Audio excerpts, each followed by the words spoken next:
BJP ಯಾವತ್ತೂ ಬಡವರ ಪರ ಕಾನೂನನ್ನ ಮಾಡೋದಿಲ್ಲ. ಬೆಂಗಳೂರಿನಲ್ಲಿ ಎಐಸಿಸಿ ಅಧ್ಯಕ್ಷ ಮಲ್ಲಿಕಾರ್ಜುನ ಖರ್ಗೆ ಅವರು ಹೇಳಿಕೆಯನ್ನ ಕೊಟ್ಟಿದ್ದಾರೆ. ಬಿಜೆಪಿ ಯಾವತ್ತೂ ಬಡವರ ಪರ ಕಾನೂನು ಮಾಡೋದಿಲ್ಲ.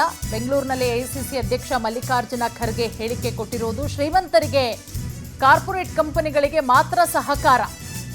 ಪೌರ ಕಾರ್ಮಿಕರೇ, ನಿಮ್ಮ ಮಕ್ಕಳಿಗೆ ಚೆನ್ನಾಗಿ ವಿದ್ಯಾಭ್ಯಾಸ ಕೊಡಿಸಿ. ಶಿಕ್ಷಣ, ಸಂಘಟನೆ, ಸ್ವಾಭಿಮಾನ ಇವುಗಳನ್ನ ನಿಮ್ಮ ಮಕ್ಕಳಿಗೆ ಕೊಡಿ. ಆಗ ನಮ್ಮ ದೇಶಕ್ಕೆ ಒಳ್ಳೆಯದಾಗುತ್ತೆ. ಎಐಸಿಸಿ ಅಧ್ಯಕ್ಷರಾದಂತಹ ಮಲ್ಲಿಕಾರ್ಜುನ ಖರ್ಗೆ ಅವರು ಹೇಳಿರೋದು. ಪ್ರಧಾನಿ ಮೋದಿ ವಿರುದ್ಧ ಮಲ್ಲಿಕಾರ್ಜುನ ಖರ್ಗೆ ಅವರು ಇವತ್ತು ವಾಗ್ದಾಳಿಯನ್ನು ನಡೆಸಿದ್ದಾರೆ. ಸುಮಾರು 44 ಕಾನೂನುಗಳು ಇದ್ದಿದ್ದನ್ನ ಲೇಬರ್ ಬಗ್ಗೆ 4 ಕಾನೂನು ಮಾಡಿದ್ದಾರೆ. ಅವೆಲ್ಲ ತೆಗೆದುಬಿಟ್ಟು ತನಗೇನು ಬೇಕೋ ಅದನ್ನು ಸೇರಿಸಿ ಅವರು ಈ ಕಾರ್ಮಿಕರಿಗೆ ಇವತ್ತು ಹಿಂಸೆ ಕೊಡ್ತಾ ಇದ್ದಾರೆ. ಇವತ್ತು 10 ಗಂಟೆ ಕೆಲಸ ಮಾಡಬಹುದು ಅಂತೇಳಿ ಪರ್ಮಿಷನ್ ಕೊಟ್ಟಿದ್ದಾರೆ.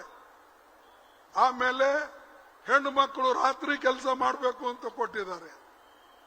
ಈ ರೀತಿಯಾಗಿ ಮೋದಿ ಸರ್ಕಾರ ಕಾರ್ಮಿಕರ ಬಗ್ಗೆ ಯಾವ ಚಿಂತನೆಯೂ ಕೂಡ ಮಾಡಿಲ್ಲ. ಇದ್ದಂತ ಸವಲತ್ತುಗಳು, ಕಾಂಗ್ರೆಸ್ ಪಾರ್ಟಿದವರು ಮಾಡಿದಂತ ಸವಲತ್ತುಗಳು ಇವತ್ತು ಅವರು ಕಿತ್ಕೊಂಡು ತೊಂದರೆ ಕೊಡ್ತಕ್ಕಂಥದ್ದಾಗಿದೆ. ಯಾಕಂದ್ರೆ ದೊಡ್ಡ ದೊಡ್ಡ ಕಾರ್ಪೊರೇಟ್ ಕಂಪನಿಗಳು, ಪ್ರೈವೇಟ್ ಕಂಪನಿಗಳು ಇವತ್ತು ನಮ್ಮ ಡೈಲಿ ವೇಜಸ್ ಮೇಲೆ ಜನರಿಗೆ ಇಡ್ತಾರೆ, ಕಾಂಟ್ರಾಕ್ಟ್ ಬೇಸಿಸ್ ಮೇಲೆ ಇಡ್ತಾರೆ.